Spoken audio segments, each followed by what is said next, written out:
guys. It's been a long time since yung last video ko. Okay. Oh, ayan. Sana magtuloy-tuloy na itong video na to. So, ang title ng video na to is My Life After He Left Me. Okay. Ganun. Yes. Mag-isa na lang. Being a single. Ups. Hindi dahil divorce. Dahil wala na po yung aking my husband passed away na po. Magdadalawang buwan. So, yung life ko na iba-vlog ko ngayon, how to live a life. Yan, mga sana ko, mga nakatira. Nawala na siya. Considering siya yung dahilan ng pagpunta ko dito sa Amerika. Well, mahirap at mahirap. Pero ang magagawa, kailangan kayanin eh. So,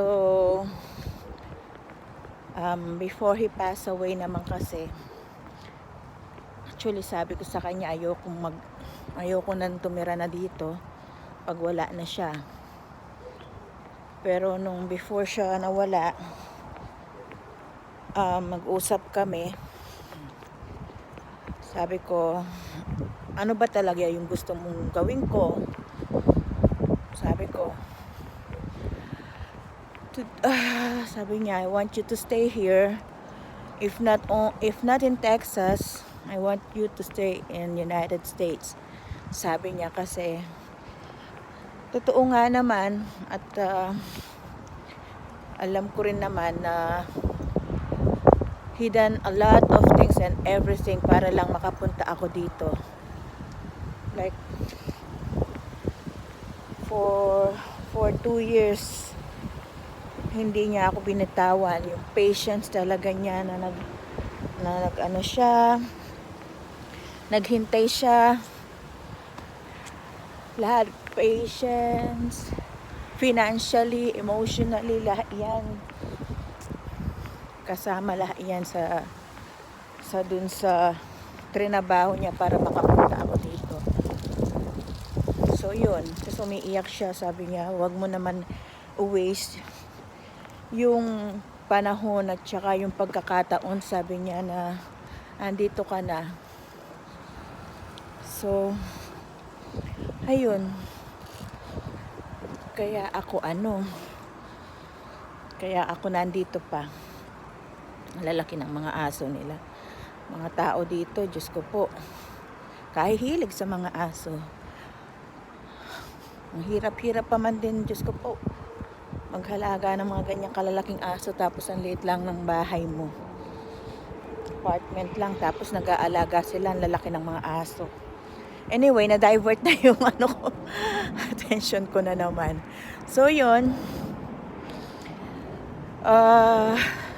Everyday, ito yung ginagawa ko. Work. Yung work ko is from dito sa lugar na to. Tapos sa kabila lang ng block na yan. Andun. So, kaya naglalakad lang ako. Plus, wala pa naman akong license at wala akong car for now. Kaya mabuti na lang, praise God. I'm so grateful naman na blessed tayo ni Lord ng trabaho na malapit lang kung saan tayo nakatira. So, yun. Ano pa ba?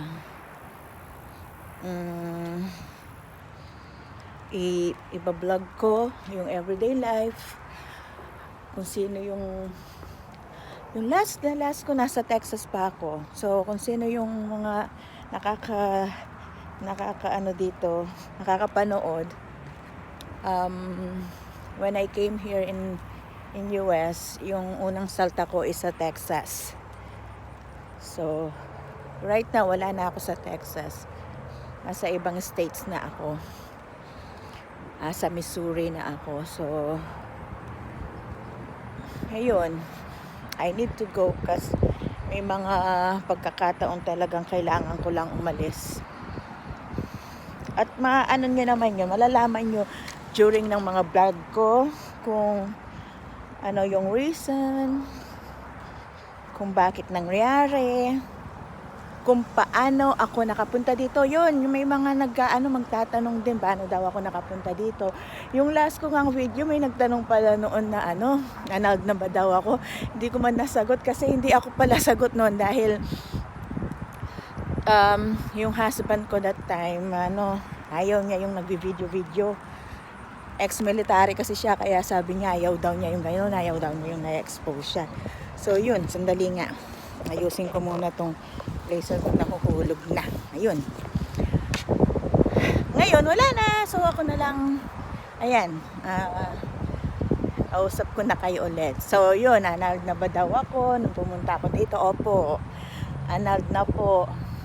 At yun ang siniguro po niya na makapunta ako dito na annulled para dito kami magpakasal. So yun.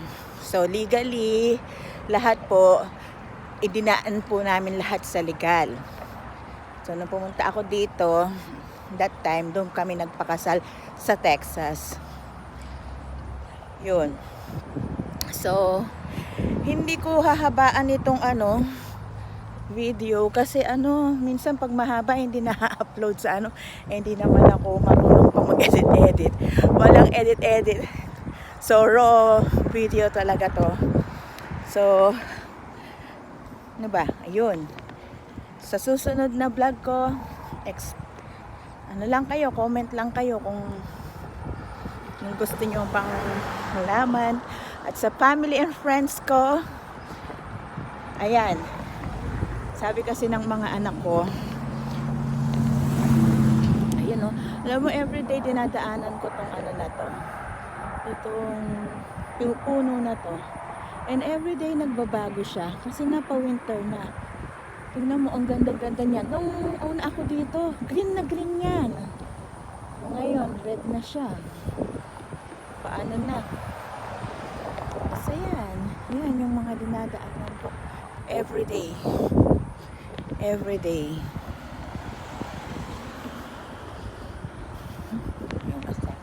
Yun, doon banda yung namin, bahay namin doon. Diba? Actually, kung bibilisan ko yung walk ko, wala mang 10 minutes andun na ako. Kaya lang dahil nagbo-vlog ako, na lang, chika-chika na lang muna tayo. So yan, ganyan. So today is the 22nd of October, if I'm not mistaken, at 10:30 I think ng umaga dito. So bye for now, at chika tayo tomorrow. Bye!